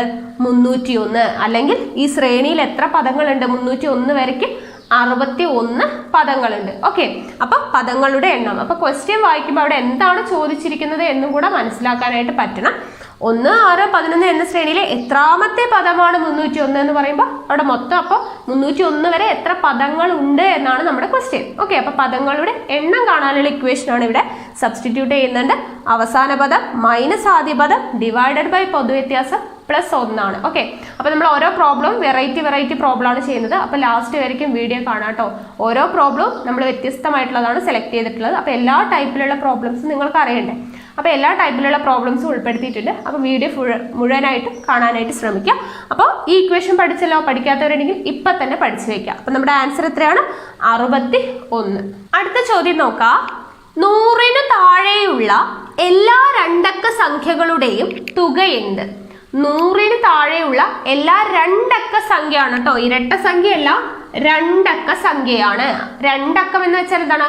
10, 11, 12, 13, 14 അങ്ങനെ 99 വരെയുള്ള സംഖ്യ. 100 എന്ന് പറയുമ്പോൾ അതിൽ 3 അക്കം ഉണ്ട്. 1, 2, 3 അല്ലെ? 1, 2, 3 എന്ന് പറയുമ്പോൾ അതിൽ ഒരക്കേ ഉള്ളൂ. അപ്പോൾ 100ന് താഴെയുള്ള രണ്ടക്ക സംഖ്യകളുടെ തുകയാണ് ചോദിച്ചിരിക്കുന്നത്. അപ്പോൾ 1, 2, 3 ഇങ്ങനെ പോകുന്ന 100 വരെയുള്ള ശ്രേണി. ഓക്കെ, അതാണ് ഉദ്ദേശിക്കുന്നത്. 100 വരെയുള്ള ശ്രേണി, അതിലെ രണ്ടക്ക സംഖ്യകളുടെ തുകയാണ് ചോദിച്ചിരിക്കുന്നത്. രണ്ടക്ക സംഖ്യകളുടെ തുക. അപ്പൊ ഇവിടെ രണ്ടക്ക സംഖ്യ എന്ന് പറയുമ്പോൾ 1, 2, 3, 4, 5, 6, 7, 8, 9. 9 വരെ എന്താണ്? ഒരക്കേ ഉള്ളൂ. അപ്പൊ ആ 9 എണ്ണം കൂട്ടാൻ പറ്റുമോ? ഇല്ല, ആ 9 എണ്ണം നമ്മൾ കൂട്ടാൻ പാടില്ല. പിന്നെ 9 കഴിഞ്ഞ് 10, 11, 12, 13 അങ്ങനെ പോയി 99 എത്തി. 100 എത്തുമ്പോൾ എന്താണ്? അത് 3 അക്കമാണ്. അപ്പൊ ഈ 100 നമ്മൾ എന്ത് ചെയ്യാൻ പറ്റില്ല? കൂട്ടാൻ പറ്റില്ല അല്ലെ? അപ്പൊ 100 എന്ന് പറയുന്ന ആ ഒരു സംഖ്യയും നമ്മുടെ എന്താണ്? ഇതിൽ കൂട്ടാൻ പാടില്ല. അപ്പൊ 9ഉം 1ഉം 10 സംഖ്യകൾ എന്താവും? ഈ 100 സംഖ്യയിൽ 10 സംഖ്യ രണ്ടക്കം അല്ല അല്ലെ? അപ്പൊ 100ൽ നിന്ന് 10 എണ്ണം കുറച്ചാൽ ബാക്കി 90 സംഖ്യകളാണ് എന്ത്? രണ്ടക്ക സംഖ്യ. അതായത് 10, 11, 12 ഇങ്ങനെ പോയി 99 വരെയുള്ള സംഖ്യകളാണ് നമ്മുടെ ശ്രേണിയിൽ ഉണ്ടാവുക. ഇവരുടെ തുകയാണ് നമ്മളോട് ചോദിച്ചിട്ടുള്ളത്. മനസ്സിലായോ എന്താണ് പറഞ്ഞതെന്ന്? 100ന് താഴെയുള്ള എല്ലാ രണ്ടക്ക സംഖ്യകളുടെയും തുകയാണ് ചോദിച്ചിരിക്കുന്നത്. രണ്ടക്കം എന്ന് വെച്ചാൽ എന്താണ്? ഇരട്ട സംഖ്യ അല്ല, രണ്ടക്കം. അപ്പൊ 1, 2, 3, 4, 5, 9 വരെ എന്താണ്? ഒരക്കേ ഉള്ളൂ. അപ്പൊ ആ 9 സംഖ്യകൾ നമുക്ക് വേണ്ട. 100 എന്ന് പറയുമ്പോൾ 3 അക്കമാണ്. അപ്പൊ ആ ഒരു സംഖ്യയും നമുക്ക് വേണ്ട. 100 എന്ന് പറയുന്ന ഒരു സംഖ്യയും വേണ്ട. അപ്പൊ 9ഉം 1ഉം 10 സംഖ്യകൾ എന്താണ്? ഈ 1 മുതൽ 100 വരെയുള്ളതിലെ 10 സംഖ്യകൾ നമുക്ക് വേണ്ടാത്ത സംഖ്യകളാണ്. അപ്പൊ 100ൽ നിന്നും 10 കുറച്ചാൽ ബാക്കി എത്രയാണ്? 90. അതായത് 10 മുതൽ ആദ്യത്തെ രണ്ടക്ക സംഖ്യ 10 ആണല്ലോ, 9 കഴിഞ്ഞ് 10 ആണ് തുടങ്ങുന്നത്. 10 മുതൽ 99 വരെയുള്ള സംഖ്യകളുടെ എണ്ണമാണ് 90. ഓക്കെ, അപ്പൊ ഈ 90 സംഖ്യകളുടെ തുകയാണ് നമുക്ക് കണ്ടുപിടിക്കേണ്ടത്. അപ്പൊ 90 സംഖ്യകളുടെ തുക എന്ന് പറയുമ്പോൾ n സംഖ്യകളുടെ തുക അല്ലെ? അപ്പൊ n പദങ്ങളുടെ തുകയാണ്. അപ്പൊ n-ന്റെ വാല്യൂ നമുക്ക് 90 എന്ന് കിട്ടി അല്ലെ? n എന്ന് പറയുന്നത് 90 എന്ന് കിട്ടി. ഇനി നമുക്ക് ആദ്യ പദവും അറിയാം, അവസാനത്തെ പദവും അറിയാം അല്ലെ? ആദ്യ പദം 10 ആണ്, അവസാനത്തെ പദം 99 ആണ്. എങ്ങനെയാണ് കിട്ടിയെന്ന് പറഞ്ഞില്ലേ? ആദ്യത്തെ രണ്ടക്ക സംഖ്യ വരുന്നത് 9 വരെയുള്ള സംഖ്യകൾ വെച്ച് ആദ്യം വരുന്നത് 10 ആണ്. അപ്പൊ ആദ്യത്തെ അക്കം 10, അവസാനത്തെ അക്കം 100ന് തൊട്ട് മുന്നുള്ളത്. 100 എന്ന് പറയുന്നത് 3 അക്കമാണല്ലോ, അത് നമ്മൾ ഒഴിവാക്കി. അതിന് മുന്നേ വരുന്നത് ആരാണ്? 99. അപ്പൊ ആദ്യ പദം 10ഉം അവസാന പദം 99 ആണ്. n എന്ന് പറയുന്നത് 90 ആണ്. അതിനുള്ളിൽ ഇത്രയും സംഖ്യകളുണ്ട്, 90 സംഖ്യകളുണ്ട്. അവയുടെ തുക കാണാൻ എന്താണ്? ആദ്യ പദവും കിട്ടി, അവസാന പദവും കിട്ടി, എന്നും കിട്ടി. തുക കാണാനുള്ള ഇക്വേഷൻ നമുക്കറിയാലോ. തുക കാണാൻ n/2 ഇൻറ്റു ആദ്യ പദം പ്ലസ് അവസാന പദം അല്ലേ. n/2 ഇൻറ്റു ആദ്യ പദം പ്ലസ് അവസാന പദം. നമ്മൾ രണ്ട് ഇക്വേഷൻ പഠിച്ചു. ആദ്യ പദവും പൊതുവ്യത്യാസവും അറിഞ്ഞാലുള്ള ഇക്വേഷനും അറിയാം, ആദ്യ പദവും അവസാന പദവും അറിഞ്ഞാലുള്ള ഇക്വേഷനും അറിയാം. അപ്പൊ രണ്ടിലും നമുക്ക് ഉപയോഗിക്കാം. ഇവിടെ നമുക്ക് ആദ്യ പദവും അവസാന പദവും വെച്ച് പെട്ടെന്ന് ചെയ്തെടുക്കാൻ പറ്റും. അപ്പോൾ n/2 എന്ന് പറയുമ്പോൾ 90/2 ഇൻറ്റു ആദ്യ പദം എത്രയാണ്? 10 പ്ലസ് അവസാന പദം എന്ന് പറയുന്നത് 99 ആണ്. ഓക്കെ ആണല്ലോ. അപ്പോൾ എഴുതി 99 പ്ലസ് 10 ഇവിടെ എത്രയാണ്? 90/2. ഇനി നമുക്കിത് ചെയ്യാം. 90/2 എന്ന് പറയുമ്പോൾ 45 ആണ്. ഇൻറ്റു 10, 99 10 എത്രയാണ്? 109. ഓക്കെ, അപ്പോൾ 45 ഇൻറ്റു 109 ആണ് നമ്മുടെ ആൻസർ. 45 ഇൻറ്റു 100 എത്രയാണ്? 4500 പ്ലസ് 45 ഇൻറ്റു 9, 45 ഇൻറ്റു 9 എത്രയാണ്? 9 5 45 4 9 9 4 36 4 40 405 അല്ലേ. അപ്പം 405 4500 405 കൂടെ കൂട്ടിയാൽ എത്രയാണ്? 5094 4905. നമ്മുടെ ആൻസർ എത്രയാണ്? 4905 ആണ് നമ്മുടെ ആൻസർ കിട്ടിയത്. ഓക്കെ, ഞാൻ ഇവിടെ എഴുതിയത് കാണുന്നില്ലെങ്കിലോ എന്ന് വെച്ചിട്ടാണ് ഇങ്ങോട്ട് മാറ്റി എഴുതിയത്. അടുത്ത ചോദ്യം നോക്കാം. ഒരു സമാന്തര ശ്രേണിയിലെ n-ാം പദം 5n-2 ആയാൽ 12-ാം പദം ഏത്? പൊതുവ്യത്യാസം എത്ര? അപ്പോൾ ഇങ്ങനെ നമുക്ക് n-ാം പദം എന്ന് പറഞ്ഞിട്ട് 5n-2 ഇങ്ങനെ n വെച്ചിട്ടുള്ള ഒരു ടേം നമുക്ക് തന്നാൽ 5n-2 3n+7 4n+3 അങ്ങനെ n വെച്ചിട്ട് ഒരു ടേം തന്നു എന്ന് വിചാരിക്കുക, n-ാം പദം എന്ന് പറഞ്ഞിട്ട്.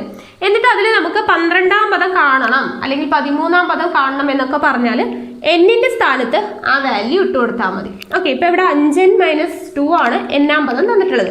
നമുക്ക് കാണേണ്ടത് എന്താണ്? 12-ാം പദം. 12-ാം പദം കാണണമെങ്കിൽ n-ന്റെ സ്ഥാനത്ത് എന്തിട്ട് കൊടുക്കുക? 12 ഇട്ട് കൊടുക്കുക. അപ്പൊ 5 ഇൻറ്റു 5n എന്ന് വെച്ചാൽ എന്താ? 5 ഇൻറ്റു n ആണ്. 5 ഇൻറ്റു 12 മൈനസ് 2 എത്രയാണ്? 5 ഇൻറ്റു 12 എന്ന് വെച്ചാൽ 60 മൈനസ് 2. 60 മൈനസ് 2 എത്രയാണ്? 58. 58 ആണ് നമ്മുടെ 12-ാം പദം. ഓക്കെ, അപ്പൊ n-ാം പദം എന്ന് പറഞ്ഞിട്ട് 5n-2 4n+7 അങ്ങനെയൊക്കെ പറഞ്ഞിട്ട് n-ന്റെ ഒരു ടേം തന്നാൽ അതിൽ 12-ാം പദം കാണുക 15-ാം പദം കാണുക എന്നൊക്കെ പറഞ്ഞാൽ n-ന്റെ സ്ഥാനത്ത് ആ വാല്യൂ ഇട്ട് കൊടുത്താൽ മതി. ഓക്കെ ആണല്ലോ. അപ്പൊ നമ്മുടെ ആൻസർ 58 എന്ന് കിട്ടി. ഇനി ഇവിടെ എന്താണ് ചോദിച്ചിരിക്കുന്നത്? പൊതുവ്യത്യാസം എത്രയാണ്? n-ാം പദം 5n-2 ആണ് പൊതുവ്യത്യാസം.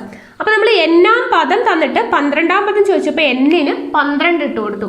പൊതുവ്യത്യാസം കാണാനായിട്ട് n-ന്റെ കൂടെ കിടക്കുന്ന സംഖ്യ അതാണ് നമ്മുടെ പൊതുവ്യത്യാസം. n-ന്റെ കൂടെ കിടക്കുന്ന ആരാണ്?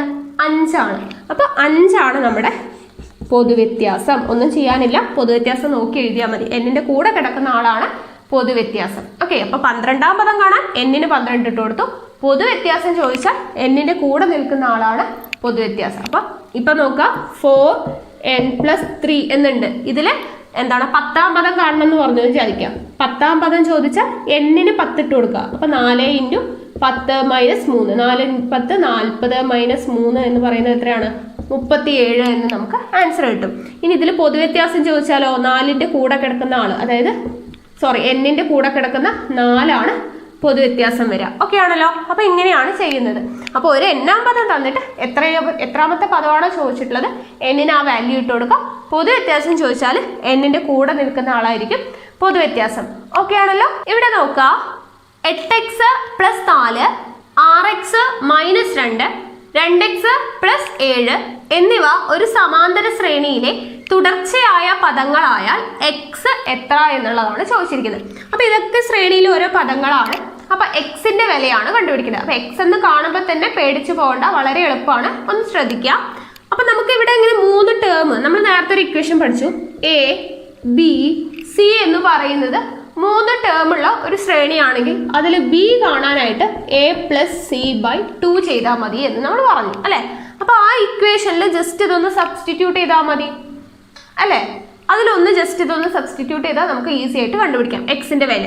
അപ്പൊ നമുക്ക് നോക്കാം. ഇവിടെ എയുടെ സ്ഥാനത്ത് 8x + 6 ആണ്, ബിയുടെ സ്ഥാനത്ത് 6x - 2 ആണ്, സിയുടെ സ്ഥാനത്ത് 2x + 7 ആണ്. അത്രയല്ലേ ഉള്ളൂ. അത് അങ്ങോട്ട് ഇട്ട് കൊടുക്കാം. അപ്പൊ നടുവിലെ സംഖ്യ അതായത് 6x - 2 ആണ് നമുക്ക് കണ്ടുപിടിക്കേണ്ടത്.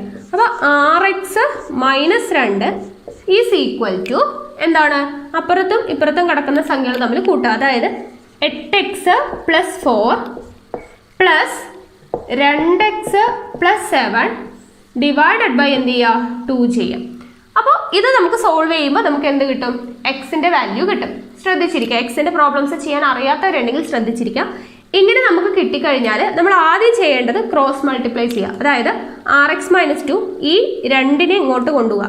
അതായത് 6x - 2 ഡിവൈഡഡ് ബൈ 2 ഇങ്ങോട്ട് പോകുമ്പോൾ എന്താവും? അത് ഇൻറ്റു 2 ആവും. ഓക്കെ, ഡിവൈഡഡ് ബൈ 2 സമത്തിൻ്റെ ഇപ്പുറത്തോട്ട് പോകുമ്പോൾ ഇൻറ്റു 2 ആവും. ഈസ് ഈക്വൽ ടു ബാക്കി എന്താണ് ഇവിടെ ഉള്ളത്? 8x + 4 പ്ലസ് 2x + 7 എന്നുള്ളത് അങ്ങനെ തന്നെയുണ്ട്. ഓക്കെ, അപ്പോൾ ജസ്റ്റ് നമ്മളിപ്പോൾ എന്താണ് ചെയ്തത്? ഈ 2നെ ഡിവൈഡഡ് ബൈ 2നെ ഇങ്ങോട്ട് കൊണ്ടുപോയി. അപ്പോൾ അത് ഇൻറ്റു 2 ആയി. അത് മാത്രമേ ചെയ്തുള്ളൂ. ഓരോ സ്റ്റെപ്പും ശ്രദ്ധിക്കുക കേട്ടോ. അപ്പോൾ ഇങ്ങനെ ബ്രാക്കറ്റിനകത്ത് 6x - 2 ഇൻറ്റു 2 എന്ന് പറഞ്ഞാൽ ഈ ബ്രാക്കറ്റിനകത്ത് കിടക്കുന്ന 2 സംഖ്യയെയും നമ്മൾ ഈ 2 കൊണ്ട് ഗുണിക്കണം. ബ്രാക്കറ്റ് കഴിഞ്ഞിട്ടാണ് 2 കിടക്കുന്നത് അല്ലേ? അപ്പോൾ കോമൺ ആയിട്ട് ഇത് 2നെയും നമ്മൾ ഈ 2 കൊണ്ട് ഗുണിക്കണം എന്നുള്ളതാണ് അതിൻ്റെ അർത്ഥം. അപ്പോൾ 6xനെ 2x കൊണ്ട് ഗുണിക്കുമ്പോൾ എത്രയാണ്? 6xനെ 2 കൊണ്ട് ഗുണിക്കാം. 6നെ 2 കൊണ്ട് ഗുണിച്ചാൽ എത്രയാണ്? 12 ആണ്. അങ്ങനെയാണെങ്കിൽ 6xനെ 2 കൊണ്ട് ഗുണിച്ചാൽ 12x. ഓക്കെ, 6നെ 2 കൊണ്ട് ഗുണിച്ചാൽ 12. അപ്പോൾ 6xനെ 2 കൊണ്ട് ഗുണിച്ചാൽ 12x മൈനസ് 2നെ 2 കൊണ്ട് ഗുണിച്ചാൽ എത്രയാണ്? 4. ഇവിടെ മൈനസ് ആയതുകൊണ്ട് മൈനസ് ഇട്ടു. ഓക്കെ, 6xനെ 2 കൊണ്ട് ഗുണിച്ചപ്പോൾ 12x മൈനസ് 2നെ 2 കൊണ്ട് ഗുണിക്കുമ്പോൾ 4. അപ്പോൾ ബ്രാക്കറ്റിനകത്തുള്ള 2നെയും നമ്മൾ 2 കൊണ്ട് ഗുണിച്ചു കഴിഞ്ഞു. ഓക്കെ, അപ്പോൾ ഈ ഭാഗം സോൾവ് ചെയ്തു. Is equal to 8x + 4 plus 2x + 7. ഇവിടെ എക്സിന്റെ ടേം 2 ഉണ്ട്, അല്ലാത്ത ടേം 2 ഉണ്ട്. അപ്പോൾ അത് രണ്ടും കൂടെ ആഡ് ചെയ്യാം അല്ലേ? 8xും 2xും 8ഉം 2ഉം കൂടെ കൂട്ടി എത്രയാണ്? 10. അപ്പോൾ 8xും 2xും കൂടെ കൂട്ടിയാൽ 10x. ഓക്കെ, അപ്പോൾ 10x പ്ലസ് 4ഉം 7ഉം കൂടെ കൂട്ടിയാൽ എത്രയാണ്? 11. എക്സിന്റെ ടേമുകൾ തമ്മിൽ കൂട്ടി, അല്ലാത്ത ടേമുകൾ തമ്മിൽ കൂട്ടി. 8xും 2xും കൂടെ കൂട്ടിയാൽ 10x, 4ഉം 7ഉം കൂടെ കൂട്ടിയാൽ 11 പ്ലസ് സൈന് നടുവിലിട്ടു. ഓക്കെ ആണല്ലോ. അപ്പോൾ 12x - 4 is equal to 10x + 11. ഇങ്ങനെ ഒരു ഇക്വേഷൻ കിട്ടി. അപ്പോൾ 2 ഭാഗത്തും എക്സിന്റെ ടേമുകളും ഉണ്ട്, 2 ഭാഗത്തും അല്ലാത്ത ടേംസും ഉണ്ട് അല്ലേ? അപ്പോൾ എന്ത് ചെയ്യാന്നറിയോ? എക്സിന്റെ പ്രോബ്ലംസ് എല്ലാം സോൾവ് ചെയ്യാനായിട്ട് എക്സിന്റെ എന്താണ് എക്സ് വരുന്ന ടേംസ് ഒക്കെ ഒരു സൈഡിലോട്ട് കൊണ്ടുവരിക, അല്ലാത്ത ടേംസ് ഒക്കെ ഒരു സൈഡിലോട്ട് കൊണ്ടുപോകുക. അതാണ് നമ്മൾ ചെയ്യേണ്ടത്. അപ്പോൾ 12x ഇവിടെ ഉണ്ട്. 12x ഇവിടെ തന്നെ നിർത്തി. ഇനി എന്ത് ചെയ്യുക? ഈ 10xനെ ഇങ്ങോട്ട് കൊണ്ടുവരിക അല്ലേ? അപ്പോൾ 10x ഇവിടെ ചിഹ്നമൊന്നും ഇല്ലെങ്കിൽ എന്താണ് ഇതിൻ്റെ അർത്ഥം? ഇത് പ്ലസ് സൈനാണ്. അപ്പോൾ അത് സമത്തിൻ്റെ ഇപ്പുറത്തോട്ട് വരുമ്പോൾ എന്താവും? മൈനസ് ആവും. ഓക്കെ, സമം എന്ന് പറഞ്ഞിട്ടൊരു ചിഹ്നം ഉണ്ടെങ്കിൽ ഇവിടുത്തെ ഇൻറ്റു അങ്ങോട്ട് പോകുമ്പോൾ ഡിവൈഡഡ് ബൈ ആവും. ഓക്കെ, ഇവിടെ പ്ലസ് ആണെങ്കിൽ അത് അപ്പുറത്തോട്ട് പോകുമ്പോൾ മൈനസ് ആവും, മൈനസ് ആണെങ്കിൽ അത് ഇപ്പുറത്തോട്ട് വരുമ്പോൾ പ്ലസ് ആവും, പ്ലസ് ആണെങ്കിൽ ഇപ്പുറത്തോട്ട് വരുമ്പോൾ മൈനസ് ആവും. സമത്തിൻ്റെ അപ്പുറത്തോട്ട് കടക്കുവാണോ ചിഹ്നം അതിൻ്റെ ഓപ്പോസിറ്റ് ആയിട്ട് മാറും. ഗുണിക്കുന്നത് ഹരിക്കുന്നതാവും, കുറയ്ക്കുന്നത് കൂട്ടലാവും, കൂട്ടൽ കുറയ്ക്കലാവും. ഓക്കെ, അതിൻ്റെ ഓപ്പോസിറ്റ് സൈനായിട്ട് മാറും. അപ്പോൾ ഇവിടെ 12x ഉണ്ട്, ഇവിടുത്തെ 10x എന്ന് പറയുന്നത് പ്ലസ് സൈൻ ആണ്. അത് സമത്തിൻ്റെ ഇപ്പുറത്തോട്ട് വരുമ്പോൾ അതെന്താവും? മൈനസ് സൈൻ ആവും. അപ്പോൾ 12x - 10x ഈക്വൽ ടു ഇവിടെ 11 പ്ലസ് ആണ്. അപ്പോൾ 11 അവിടെ തന്നെയുണ്ട്. ഇവിടെ -4 ആണ് അല്ലേ? ഇവിടുത്തെ -4 ആണ്. -4 സമത്തിൻ്റെ ഇപ്പുറത്തോട്ട് വരുമ്പോൾ എന്താവും? +4 ആവും. സൈൻ മാറും, ഓപ്പോസിറ്റ് സൈൻ ആവും. അപ്പോൾ -4 + 4. മനസ്സിലായല്ലോ? ഇതുവരെ ഉള്ളത് മനസ്സിലായിട്ടുണ്ടാവും. പിന്നീട് എന്താണ് ചെയ്യുന്നത്? എക്സിന്റെ ടേംസ് ഒക്കെ ഒരു ഭാഗത്തേക്ക് കൊണ്ടുവരിക, അല്ലാത്ത ടേംസ് ഒക്കെ ഒരു ഭാഗത്തേക്ക് കൊണ്ടുപോകാം. അപ്പോൾ 12x ഇവിടെ ഓൾറെഡി ഉണ്ട്, 10x ഇവിടെ പ്ലസ് ആണ്, അത് ഇങ്ങോട്ട് വന്നപ്പോൾ -10x ആയി. ഇവിടെ 11 ഇവിടെ തന്നെ ഉണ്ട്, -4 അങ്ങോട്ട് പോയപ്പോൾ +4 ആയി. ഇത്രയും മനസ്സിലായല്ലോ? ഇനി 12xൽ നിന്ന് 10x കുറച്ചാൽ 8xും 2xും കൂടെ കൂട്ടിയപ്പോൾ 10x. അപ്പോൾ 12x നിന്ന് -10x ആണെങ്കിലോ 12 നിന്ന് 10 പോയാൽ 2. അപ്പോൾ 12xൽ നിന്ന് 10x പോയാൽ എത്രയാണ്? 2x. അപ്പോൾ 2x ഇസ് ഈക്വൽ ടു 11 4 എത്രയാണ്? 15. 2x എന്ന് പറയുന്നത് 15 ആണ്. അപ്പോൾ x കാണാൻ എന്ത് ചെയ്താൽ മതി? 15 ഇവിടെ ഇൻറ്റു 2x എന്ന് വെച്ചാൽ എന്താണ് 2 ഇൻറ്റു x ആണ്. അപ്പോൾ ഈ ഇൻറ്റു 2 സമത്തിന്റെ അപ്പുറത്തോട്ട് എന്ത് പോകുമ്പോൾ എന്താവും ഇൻറ്റുവിൻ്റെ ഓപ്പോസിറ്റ് ഡിവൈഡഡ് ബൈ. അപ്പോൾ 15/2 എന്ന് നമുക്ക് ആൻസർ കിട്ടും. എക്സിന്റെ വില എത്രയാണ് 15/2. അടുത്ത ചോദ്യം നോക്കുക. ആദ്യത്തെ 100 എണ്ണൽ സംഖ്യകളുടെ തുക. ആദ്യത്തെ 100 എണ്ണൽ സംഖ്യകളുടെ തുക. അപ്പൊ എണ്ണൽ സംഖ്യ എന്ന് പറയുമ്പോൾ നമുക്ക് ശ്രേണി പെട്ടെന്ന് എഴുതാലോ. എണ്ണൽ സംഖ്യ എന്താണ്? എണ്ണാൻ എടുക്കുന്ന സംഖ്യ 1, 2, 3, 4 അല്ലെ. സംഖ്യകളെ കുറിച്ച് അറിയാത്തവരുണ്ടെങ്കിൽ അതിന്റെ വീഡിയോ നമ്മൾ ചെയ്തിട്ടുണ്ട്, അതിന്റെ ലിങ്ക് താഴെ കൊടുക്കാം. ഓക്കെ, അഭാജ്യ സംഖ്യ, ഭാജ്യസംഖ്യ, അഖണ്ഡ സംഖ്യ, അങ്ങനെയുള്ള സംഖ്യകളൊക്കെ നമുക്ക് അറിയണം. എന്നാലാണ് ഇങ്ങനെയുള്ള പ്രോബ്ലംസിൽ ആ സംഖ്യകളുടെ തുക എന്നൊക്കെ പറയുമ്പോൾ നമുക്ക് അത് ഏത് സംഖ്യയാണ്, ഏത് തരത്തിലുള്ള ശ്രേണിയാണെന്ന് അറിയണ്ടേ. അപ്പൊ സംഖ്യകളെ കുറിച്ച് നല്ലൊരു ബോധം ഉണ്ടായിരിക്കണം കേട്ടോ. അപ്പോൾ എണ്ണൽ സംഖ്യ എന്ന് പറയുമ്പോൾ എന്താണ്? നമ്മൾ എണ്ണാൻ ഉപയോഗിക്കുന്ന സംഖ്യ 1, 2, 3, 4 അങ്ങനെ പോകുന്ന സംഖ്യ. അപ്പോൾ ആദ്യത്തെ 100 എണ്ണൽ സംഖ്യയുടെ തുക എന്ന് പറയുമ്പോൾ നമുക്ക് ശ്രേണി കിട്ടി 1, 2, 3, ലാസ്റ്റത്തെ സംഖ്യ ഏതാണ് 100. അപ്പോൾ ആദ്യത്തെ സംഖ്യയും കിട്ടി, അവസാനത്തെ സംഖ്യയും കിട്ടി. പദങ്ങളുടെ തുക കാണാലോ. പദങ്ങളുടെ തുക കാണാനുള്ള ഇക്വേഷൻ എന്താണ്? n/2 ഇൻറ്റു ആദ്യ പദം പ്ലസ് അവസാന പദം അല്ലേ. n/2 ഇൻറ്റു ആദ്യ പദം പ്ലസ് അവസാന പദം. അപ്പൊ ശ്രേണി മനസ്സിലാക്കി കഴിഞ്ഞാൽ ബാക്കി നമുക്ക് ഈസിയാണ്. ഇക്വേഷനിൽ സബ്സ്റ്റിറ്റ്യൂട്ട് ചെയ്താൽ മതി. n എന്ന് പറയുന്നത് എത്രയാണ്? 1 മുതൽ 100 എണ്ണൽ സംഖ്യ എന്ന് പറയുമ്പോൾ n എത്രയാണ്?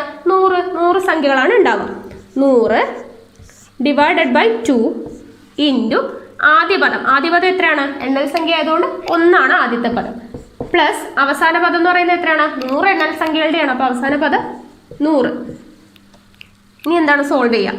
100/2 എന്ന് പറയുമ്പോൾ 50 ഇൻറ്റു 100 പ്ലസ് 1 എത്രയാണ്? 100 പ്ലസ് 1 എന്ന് പറയുന്നത് 101. അപ്പൊ 50 ഇൻറ്റു 101. 50 ഇൻറ്റു 100 എത്രയാണ്? 5000 അല്ലേ. 50 ഇൻറ്റു 100 5000 പ്ലസ് 50 ഇൻറ്റു 1 എത്രയാണ്? 50 തന്നെ. അപ്പോൾ 5050 എന്ന് നമുക്ക് ആൻസർ കിട്ടി. ഓക്കെ ആണല്ലോ, 5050. അപ്പോൾ ആദ്യത്തെ 100 എണ്ണൽ സംഖ്യകളുടെ തുകയാണ് ചോദിച്ചിരിക്കുന്നത്. അപ്പം എണ്ണൽ സംഖ്യ എന്ന് പറഞ്ഞാൽ 1, 2, 3 അങ്ങനെ 100 വരെ. അപ്പൊ ആദ്യത്തെ സംഖ്യ 1, അവസാനത്തെ സംഖ്യ 100. അപ്പൊ ആദ്യ പദവും അവസാന പദവും കിട്ടിയാൽ തുക കാണാനുള്ള ഇക്വേഷൻ എന്താണ്? n/2 ഇൻറ്റു ആദ്യ പദം പ്ലസ് അവസാന പദം. n എന്ന് പറയുന്നത് 100. 100/2 ഇൻറ്റു 1 പ്ലസ് 100 നമുക്ക് ചോദ്യം ചെയ്തപ്പോൾ നമുക്ക് എന്ത് കിട്ടി? 5050 എന്ന് ആൻസർ വരും. അടുത്ത ചോദ്യം നോക്കാം. 25 പദങ്ങളുള്ള ഒരു സമാന്തര ശ്രേണിയിലെ പദങ്ങളുടെ തുക 2200 ആയാൽ ഈ ശ്രേണിയുടെ 13ാം പദം എത്ര? അപ്പൊ 13ാം പദം എത്ര എന്ന് പറയുമ്പോൾ നമ്മൾ n-ാം പദത്തിന്റെ ഇക്വേഷൻ ഒക്കെ ഇട്ടിട്ട് നമ്മൾ ചെയ്യാനായിട്ട് ശ്രമിക്കും. അപ്പോൾ ഇവിടെ ഒന്ന് ശ്രദ്ധിച്ചാൽ നമുക്ക് അതിനേക്കാളും സ്പീഡിൽ ഫാസ്റ്റ് ആയിട്ട് ഈസി ആയിട്ട് കണ്ടുപിടിക്കാം. എങ്ങനെയാണ്? 25 പദങ്ങൾ. ഓക്കെ, 25 പദങ്ങൾ എന്ന് പറയുമ്പോൾ 12 പദം ഇവിടെയുണ്ട്, 12 പദം ഇവിടെയുണ്ട്. 12 12 എത്രയായി?